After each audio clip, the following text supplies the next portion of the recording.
Ang Kabataan Express ay hatid sa inyo ng UNICEF.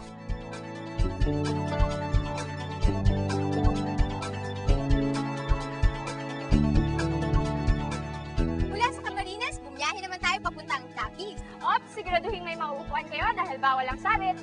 Oo nga, overloading yan. Pakinggan naman natin ang boses ng Capiz Bureau para malaman natin ang pananaw nila tungkol sa isyong ito.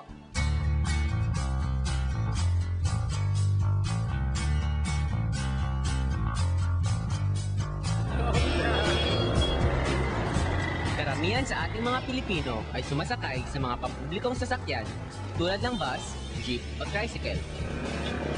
Sa dami ng pasahero dito sa Capiz, kadalas ay sobra-sobra ang sakay ng mga pumapasadang tricycle. Tila hindi iniisip ng mga driver ang kapakanan ng mga pasahero o ang posibilidad na baka maging dahilan nito ng aksidente. May batas laban sa overloading ng mga pasahero. Bahagi ito ng Republic Act 4136 o ang Land Transportation and Traffic Code. Ngunit dito sa amin, malayang nilalabag ang batas trapikong ito.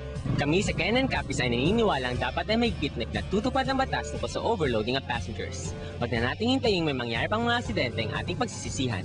Tinatawagan namin ang lokal na pamahalaan na masagawa ng regular na pag-iinspeksyon ng mga sasakyang pumapasada sa ating mga daan.